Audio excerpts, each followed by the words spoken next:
I got the cash in the bags. 여기 지금 막 성대한 결혼식을 마친 한 쌍의 부부가 있습니다. 그들은 크루즈 신혼여행을 떠납니다. 그런데 26살의 새 신랑이 신혼여행 도중 돌연 모습을 감춰버립니다. 경찰 조사가 시작되고 갑자기 일어난 사건의 사람들은 혼란스러워합니다. 우연히 일어난 사고일 뿐이라는 사람과 살인사건이라고 주장하는 사람들로 나뉘는데 꿈만 같은 시간을 보내던 모자랄 새 신랑에게 무슨 일이 일어난 걸까요? 과연 진실은 무엇일까요? 오늘 이야기 시작합니다. 조지 스미스 1978년 10월 3일 출생. 조지의 가족은 미국 코네티컷주 그리니치에 살았습니다. 조지의 아버지는 주류 전문점을 운영했는데 대박이나 큰 돈을 벌게 됩니다. 아버지 덕분에 조지는 돈 걱정 없이 부유한 어린 시절을 보냈습니다. 2002년 밝고 유쾌한 성격의 조지는 인기가 많았는데 어느 날 제니퍼라는 여성을 만나게 됩니다. 제니퍼는 라일락처럼 화사한 매력을 가진 여성이었습니다. 조지는 제니퍼에게 흠뻑 빠졌고 제니퍼 역시 잘생기고 돈 많은 조지가 좋았습니다. 두 사람은 곧 연인이 됩니다.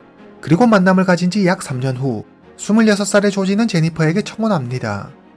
2005년 6월 25일 조지와 제니퍼는 성대한 결혼식을 올립니다. 결혼식 내내 두 사람의 얼굴에는 미소가 끊이질 않았습니다. 가족과 친구들은 두 사람의 앞날을 축복했습니다. 결혼식이 끝나고 조지와 제니퍼는 신혼여행으로 로얄 캐러비안 인터내셔널 회사에 크루즈 여행을 약 2주간 다녀올 예정입니다. 그리고 신혼여행에서 돌아오면 조지는 아버지가 하시는 주류 전문점을 물려받고 아내 제니퍼는 윌리엄스 대학에서 교육학 석사를 취득한 후 자신의 오랜 꿈이었던 교사로 일할 예정입니다. 이제 두 사람의 앞날에는 행복한 일만 있을 듯 했습니다. 로얄 캐리비안 인터내셔널 1968년에 설립한 크루즈 회사로 원래는 노르웨이에서 운영하던 선사였으나 이후 미국으로 회사를 옮기고 미국과 유럽을 연계해 가며 활발하게 운영 중인 세계에서 두 번째로 큰 크루즈 기업입니다. 조지와 제니퍼 부부는 로얄 캐리비안의 브릴리언스 호를 타게 됩니다. 브릴리언스 호는 2002년에 건조됐으며 길이 292m, 폭 39.8m, 배수량 9만 톤으로 선박 제작 비용만 총 3억 5천만 달러, 우리 돈 약 4,600억 원에 달하는 거대한 선박입니다. 2,000여 명의 승객과 800명의 선원을 태울 수 있는 브릴리언스 호는 총 13층으로 이루어져 있으며 내부에는 암벽 등반, 미니 골프장, 카지노, 수영장, 댄스홀 등의 다양한 시설을 갖추고 있는 초호화 크루즈였습니다. 브릴리언스 호는 그냥 배가 아닌 마치 움직이는 해상도시 같았습니다. 브릴리언스 호는 스페인 바르셀로나에서 출발해 프랑스, 이탈리아, 그리스, 터키 등을 들릴 예정입니다. 조지와 제니퍼는 12일 동안 지중해에서 꿈같은 시간을 보낼 예정입니다. 그런데 이들에게 예상치 못한 일이 일어납니다. 신혼여행 도중 신랑 조지가 갑자기 사라져버립니다. 그날 그곳에서는 무슨 일이 일어났던 것일까요? 함께 2005년 6월 29일로 가보겠습니다. 2005년 6월 29일 수요일 스페인 바르셀로나. 조지와 제니퍼가 결혼한 지 4일째 되는 날입니다. 두 사람은 비행기를 타고 스페인 바르셀로나로 가서 브릴리언스 호에 승선합니다. 브릴리언스 호는 천천히 바르셀로나 항구를 떠납니다. 드디어 두 사람이 그토록 기다리던 달콤한 신혼여행이 시작됩니다. 조지와 제니퍼는 앞으로 2주 동안 9층에 있는 9062호에서 지내게 됩니다. 객실 내부는 그다지 넓지 않았지만 작은 발코니가 있어 언제든지 방에서도 아름다운 바다를 볼 수 있었습니다. 조지와 제니퍼는 먼저 수영장에서 수영을 즐긴 뒤 식당에서 밥을 먹습니다. 사진 속 두 사람은 매우 즐거워 보입니다. 그들이 배에서 가장 많은 시간을 보내는 장소는 바와 카지노입니다. 두 사람은 거의 매일 바에서 술을 마시고 카지노에서 놀았습니다. 브릴리언스 호가 그리스에 도착하자 조지 부부는 배에서 내려 사진을 찍고 맛있는 음식을 먹으며 즐거운 시간을 보냅니다. 저녁이 되자 조지와 제니퍼는 다시 바와 카지노에 놀러 갑니다. 크루즈 여행 동안 조지는 많은 친구들을 사귀었는데 특히 폴과 갈리나 부부와 친했습니다. 폴과 갈리나 역시 신혼부부였는데 그들도 조지와 제니퍼처럼 6월에 결혼식을 올리고 신혼여행 중이었습니다. 비슷한 점이 많은 두 커플은 좋은 친구가 되었고 크루즈 안에서 거의 함께 다니며 어울렸습니다. 7월 4일. 크루즈 여행을 시작한 지 6일째 되는 날입니다. 이제 신혼여행의 절반이 지났습니다. 조지와 제니퍼는 저녁을 먹은 뒤 폴과 갈리나 부부를 불러 카지노에 갑니다. 두 부부는 테이블에 앉아 녹색의 악마라고 불리는 술, 압생트를 마십니다. 압생트는 알코올 도수가 45도에서 74도로 굉장히 독한 술입니다. 원래는 배에 압생트와 같이 도수가 높은 술은 가지고 탈 수 없었는데 이들이 어떻게 압생트를 손에 넣게 되었는지는 알 수 없습니다. 카지노에서 조지는 4명의 다른 친구, 조쉬, 제크리, 러스티, 그렉을 만납니다. 조쉬는 미국인이었고 제크리, 러스티, 그렉은 러시아인으로 모두 미국에서 왔습니다. 잠시 후 피곤해진 폴과 갈리나 부부는 먼저 자신들의 방으로 돌아갑니다. 조지는 카지노에서 돈을 잘 쓰기로 유명했습니다. 조지의 친구들은 조지가 차고 있는 명품 시계를 보고 그가 엄청난 부자일 거라고 추측했습니다. 카지노에서 조지가 돈을 찾으러 가는 모습입니다. 새벽 2시 30분. 카지노가 문을 닫자 조지 일행은 꼭대기에 있는 댄스홀로 갑니다. 새벽 3시 25분. 술에 거나하게 취한 제니퍼는 자신들이 묵고 있는 9062호 방으로 돌아갑니다. 댄스홀에서 방까지는 5분도 채 걸리지 않는 매우 가까운 거리였습니다. 제니퍼가 먼저 방으로 돌아갔지만 조지는 여전히 혼자 남아 친구들과 어울려 놉니다.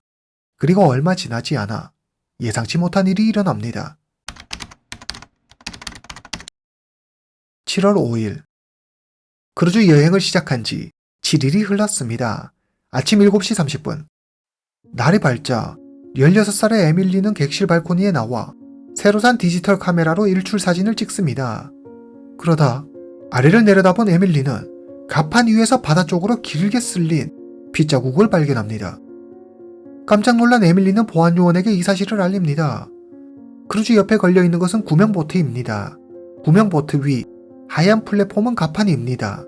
이곳은 장소가 매우 협소해 승객들은 출입하지 못하도록 막아놓은 출입금지 구역입니다. 까닭 발이라도 잘못 헛디뎠다간 그대로 바다 행위죠. 에밀리는 이 하얀 갑판 위에서 핏자국을 발견합니다. 갑판 위로는 모두 객실입니다. 각 7층, 8층, 9층, 10층입니다. 보안 요원들은 핏자국이 떨어질 만한 위치에 있는 객실을 모두 찾아가 문제가 없는지 확인합니다. 방에는 사람들이 모두 있었고 딱히 문제가 될 만한 부분은 보이지 않았습니다. 딱 한 곳만 빼곤 말이죠. 그곳은 바로 조지와 제니퍼가 묵고 있는 9층 9062호였습니다. 보안 요원들이 9062호 방문을 아무리 두드려도 아무도 나와보지 않았습니다. 9062호와 갑판까지의 거리는 약 6m 정도 됩니다. 보안 요원들은 사고가 났을 수도 있다고 생각해 여분의 카드를 이용해 방문을 열고 9062호 안으로 들어갑니다. 방 안에는 아무도 없었습니다. 조지와 제니퍼는 이른 아침부터 어디를 간 걸까요? 보안 요원들은 먼저 무전으로 상황을 보고하고 지원을 요청합니다. 지원 인력이 도착하자 그들은 구역을 나눠 조지와 제니퍼를 찾기 시작합니다. 얼마 지나지 않아 직원 한 명이 스파에서 마사지를 받고 있는 제니퍼를 발견합니다. 그러나 조지는 제니퍼와 함께 있지 않았습니다. 배 어디에서도 조지의 모습이 보이지 않았습니다. 그렇다면 갑판 위에 있는 핏자국은 조지의 것일까요? 설마 조지가 바다에 빠지기라도 한 걸까요? 이때 브릴리언스 호가 터키 구사다시 항구에 도착합니다. 보안 요원은 터키 경찰에 도움을 요청합니다. 잠시 후 터키 경찰이 브릴리언스 호에 도착하고 그들은 먼저 갑판에 있는 핏자국에서 샘플을 채취해 DNA 검사를 보냅니다. 그리고 9062호로 가 현장 사진을 찍죠. 9062호 방 안에는 물건이 흩어져 있었고 바닥에는 조지의 신발 한쪽이 떨어져 있었습니다. 경찰은 침대 시트에서 2cm 크기의 2개의 혈흔방울을 발견합니다. 분석 결과 갑판 위, 침대 시트에서 발견된 혈흔은 모두 조지의 것으로 밝혀집니다. 하지만 이 증거만으로 조지에게 무슨 일이 일어났는지 확증할 수는 없었습니다. 경찰은 새벽까지 조지와 함께 있었던 4명의 친구 조쉬, 러스티, 제크리, 그렉을 불러 신문합니다. 그들의 말에 따르면 새벽 2시 30분 카지노가 문을 닫자 조지 일행은 엘리베이터를 타고 13층 댄스홀로 갑니다. 새벽 3시 45분 댄스홀 영업이 종료됩니다. 조지는 이날 인사불상이 될 때까지 계속 술을 마셨습니다. 조지가 술에 너무 취해 몸을 제대로 가누지 못하자 친구 4명은 조지를 부축해 9062호로 갑니다. 참고로 방 카드에는 특수장치가 있어 출입 기능이 자동으로 저장됩니다. 그래서 언제 방을 들어오고 나갔는지 정확히 시간을 체크할 수 있었습니다. 새벽 3시 52분, 4명의 친구는 조지를 데리고 9062호로 들어갑니다. 그런데 먼저 방으로 갔던 조지의 아내 제니퍼가 보이지 않았습니다. 조지는 화를 내며 셔츠를 갈아입고 아내를 찾으러 가겠다며 방을 나섭니다. 조지의 상태가 걱정된 친구들은 조지를 따라 나섭니다. 그들은 함께 제니퍼를 찾으러 13층 댄스홀과 11층 수영장으로 갑니다. 하지만 제니퍼를 찾을 수 없었습니다. 새벽 4시 1분. 다시 방으로 돌아온 조지는 쓰러지듯 침대에 눕습니다. 친구들은 조지의 신발을 벗겨줍니다. 고주망태가 된 조지는 친구들에게 말합니다. 고마워. 내가 내일 한턱 쏠게. 4명의 친구는 약 15분 정도 더 방에서 머물다 새벽 4시 18분경에 조지만 방에 남겨두고 9062호를 떠납니다. 그 후 그들은 러스티의 방으로 가서 룸 서비스로 먹을 것을 시켜 먹은 뒤 잠이 듭니다. 9062호의 왼쪽에는 9060호가, 오른쪽은 9064호가 있습니다. 9065에는 한 중년 부부가 묵고 있었는데 그들은 새벽 4시경 옆방에서 나는 시끄러운 소리 때문에 도무지 잠을 잘 수가 없었다고 했습니다. 9064호에는 하이먼이라는 남성과 그의 아내가 묵고 있었는데 그가 경찰에 말합니다. 새벽 4시쯤 옆방에서 나는 시끄러운 소리 때문에 잠에서 깼어요. 어떤 사람이 고래고래 소리를 지르는데 아내와 전 도저히 다시 잠을 잘 수가 없었어요. 하이먼이 이어 말합니다. 무슨 게임을 하는 것 같았는데 계속 누군가에게 술을 마시라고 강요하는 것 같았어요. 그렇게 몇 분이 흘렀을까. 갑자기 방과 발코니에서 다투는 소리가 들리더라고요. 한 2분쯤 그러는 것 같더니 싸우는 걸 멈추고 잘 자라고 인사하고 방을 나가더군요. 새벽 4시 18분. 하이먼은 이렇게 소란스럽게 하는 사람들이 대체 누군지 얼굴을 보고 싶어 밖을 내다봅니다. 9062호에서 3명의 남성이 걸어 나오는 것이 보였습니다. 하이먼은 침대로 돌아와 다시 잠을 청합니다. 그런데 옆방에서 두 사람이 대화를 나누는 듯한 소리가 들리더니 이번에는 가구를 옮기는 듯 큰 소리가 납니다. 이 시끄러운 소음은 약 8분 정도 지속됩니다. 한계에 달한 하이먼은 도저히 참을 수 없어 옆방에 가서 한마디 해야겠다며 몸을 일으키는 찰나 아주 무거운 물체가 떨어질 때나 날 법한 소리가 침대가 흔들릴 정도로 아주 크게 납니다. 시끄럽다는 승객들의 항의 전화에 배보안요원이 9062호를 찾아옵니다. 그러나 아무리 방문을 두드려도 아무 반응이 없자 그들은 그냥 돌아갑니다. 소동이 진정되고 조용해지자 하이먼은 다시 잠자리에 듭니다. 하이먼의 증언을 근거로 경찰은 새벽 4시 30분경 조지가 가판 위로 떨어졌을 가능성이 크다고 추정합니다. 그런데 앞선 진술에서 조지의 친구들은 4명이 함께 9062호를 떠났다고 했습니다. 하지만 옆방에 묵고 있던 하이먼은 3사람의 모습만 봤다고 말하죠. 누구의 말이 진실일까요? 경찰은 다시 4사람을 찾아갑니다. 그들은 여전히 4사람이 함께 9062호로 나왔다고 주장합니다. 하이먼과 조지의 친구 4명, 쌍방은 서로 다른 이야기를 하며 상대의 주장이 틀렸다고 말합니다. 게다가 조지의 친구들은 조지를 방에 혼자 두고 러스트의 방으로 와 룸서비스를 시켜 먹었다고 했지만 객실 룸서비스 기록에는 그들이 룸서비스를 시켰다는 기록은 없었습니다. 여러 의심 가는 정황이 있기는 했지만 경찰은 조지의 친구들이 조지의 실종과 관련이 있다는 직접적인 증거를 찾지 못했습니다. 조지의 친구들은 경찰에 말합니다. 그날 밤 조지와 제니퍼 사이에 약간의 문제가 있었어요. 술에 취한 제니퍼가 카지노 매니저에게 들이댔거든요. 제니퍼와 카지노 매니저가 같이 춤도 추고 꽤 친밀한 사이 같았어요. 그걸 본 조지가 눈이 뒤집혀서 제니퍼에게 화를 냈죠. 근데 제니퍼도 이에 지지 않고 같이 화를 내더라고요. 그러다 제니퍼가 조지의 다리를 냅다 걷어차더니 댄스홀을 나갔어요.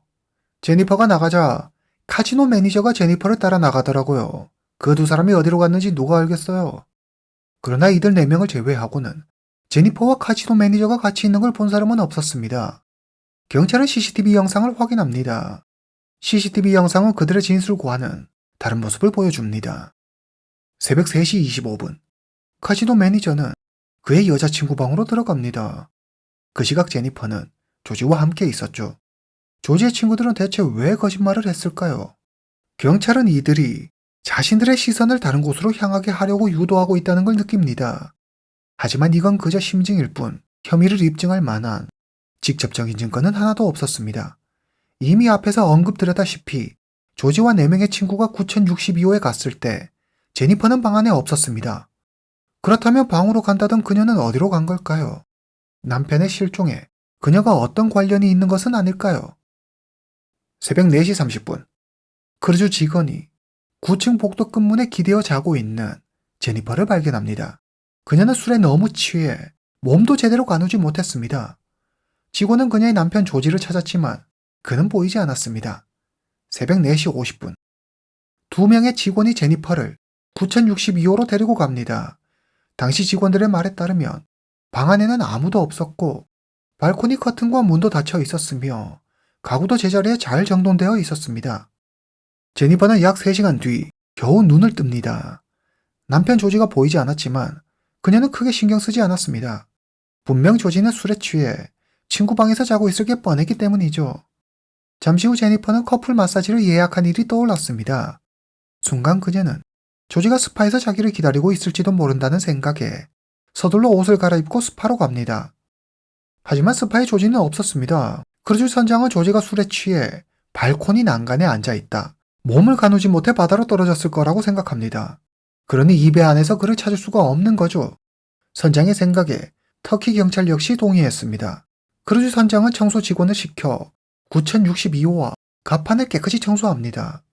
선장의 이런 어처구니 없는 행동으로 사건 현장은 완전히 훼손돼 버립니다. 뿐만 아니라 사건 발생 후 승객과 승무원들이 자유롭게 배를 오르내리면서 중요한 증거들을 배에서 빼내올 수도 조작할 수도 있는 여지를 주면서 사건 현장은 완전히 오염되어 버렸고 수사는 난항에 빠집니다. 제니퍼와 4명의 친구는 터키 경찰과 함께 배에서 내려 쿠사다시 경찰서로 가 조사를 받습니다. 남편 조지가 사라지고 제니퍼는 매우 힘들어했지만 생각지 못한 일이 일어납니다. 가장 애타게 남편을 찾아야 할 아내 제니퍼가 갑자기 남편이 사고사로 죽었다며 그의 죽음을 인정해버린 것입니다. 그녀는 터키에서 하루 동안 머물고 바로 다음날 미국으로 돌아갑니다. 조지의 가족은 제니퍼의 행동을 도무지 이해할 수 없었습니다. 이 사건에는 아직 풀리지 않은 의문이 많았습니다.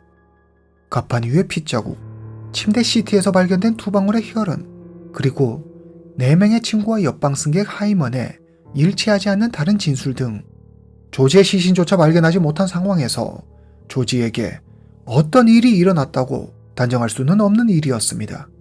조지가 누군가에게 살해당했을 가능성은 충분했습니다. 그런데 제니퍼는 조지의 실수로 인해 일어난 사고사라고 굳게 믿었습니다. 조지의 가족은 분노했습니다. 2005년 7월 29일 조지가 실종된 지 24일이 흘렀습니다. 조지는 미국 시민권자이고 사건에 여러 의혹이 존재했기 때문에 FBI가 수사에 개입하기로 합니다. 제 아무리 FBI라고 해도 사건 현장이 이미 훼손되고 오염된 상태에서 그들이 할 수 있는 건 그리 많지 않았습니다. 그러나 한 승객이 사건 현장을 찍어둔 사진을 제공하면서 다행히 진실에 대한 퍼즐을 맞춰 나갈 수 있었습니다. 조지의 실종에 대해 FBI는 몇 가지 가설을 제시합니다. 먼저 조지의 금품을 노린 강도가 조지와 몸싸움을 벌이다 조지를 바다에 밀어 빠뜨렸을 가능성, 누군가와 시비가 붙은 조지가 몸싸움 과정에서 심하게 다쳐 피를 흘리며 끌려가다 바다에 빠졌을 가능성, 그리고 마지막으로 술에 취한 조지가 발코니에서 몸을 가누지 못하고 균형을 잃고 실수로 떨어져 실족사했을 가능성 등을 이야기합니다. 2006년 6월 제니퍼는 로얄 캐리비안사와 합의해 보상금 110만 달러, 우리 돈 약 14억 원을 받습니다. 그리고 그녀는 남편 조지가 사고사로 사망했다고 공식 발표합니다. 조지의 가족과 상의 없이 제니퍼 혼자 단독으로 결정한 일에 조지의 가족은 크게 반발해 법원에 이의를 제기하지만 이는 받아들여지지 않습니다. 제니퍼의 행동을 수상히 여긴 FBI는 제니퍼를 소환해 거짓말 탐지기 테스트를 실시합니다. FBI는 과학적이고 체계적인 거짓말 탐지기 테스트 프로세스를 가지고 있다고 자부합니다. 특별히 훈련받은 사람이 아니고서는 이 거짓말 탐지기 테스트를 통과한다는 것은 거의 불가능에 가까운 일이었습니다. 제니퍼는 거짓말 탐지기 테스트를 무난히 통과합니다. 조지의 부모는 사건의 단서를 찾기 위해 10만 달러, 우리 돈 약 1억 원 상당의 보상금을 걸고 동시에 유명하다는 중국인 탐정 헨리 리를 찾아가 사건을 의뢰합니다. 헨리 리는 로얄 캐리비안사에 연락해 브릴리언스 홀을 조사하기로 하지만 사건 현장이 완전히 훼손돼 버린 지금 그가 할 수 있는 일은 거의 없었습니다. 이후 제니퍼는 오프라 윈프리 쇼에 출연하고 많은 사람들이 조지가 살해당했을 가능성이 높다며 그녀에게 이야기했지만 제니퍼는 남편 조지가 살해당했다는 근거는 없다며 사고로 사망한 것이 맞다고 딱 잘라 이야기합니다. 2009년 10월 조지가 실종된 지 4년이 흘렀습니다. 제니퍼는 새로운 남자를 만나 결혼합니다. 그리고 2명의 딸을 낳아 현재는 행복한 생활을 하고 있습니다. 2012년 5월 한 영상이 일반인들에게 공개됩니다. 조지의 마지막 모습을 목격했던 제크리, 러스티 그렉 3명의 러시아인에 대한 영상이었습니다. 해당 영상은 조지가 실종된 지 불과 몇 시간밖에 지나지 않은 시점인 7월 5일 오후에 촬영된 영상입니다. 그들은 배 위 테이블에 둘러앉아 서로 카메라를 건네며 조지의 죽음에 대해 조롱하고 농담하고 있었습니다. 영상 끝부분에서 남성 한 명이 일어서더니 자기가 마치 조지에게 무슨 일을 한 것 마냥 으스대고 있었습니다. 2015년 FBI는 공식적으로 조사를 종결하고 조지의 가족에게 조지가 살해되었다는 증거는 충분하지 않다며 사고 사일 확률이 높다는 결론을 전달합니다. 조지의 가족은 진실을 밝히기 위해 끝까지 사건을 조사할 것이라고 말했습니다. 조지가 정말 실수로 바다에 빠진 걸까요? 아니면 누군가에게 살해당한 걸까요? 단순 사고사라고 하기에는 가판과 침대 시트에서 발견된 조지의 혈흔 등 석연치 않은 점이 많다고 생각되는데 여러분들의 생각은 어떠십니까?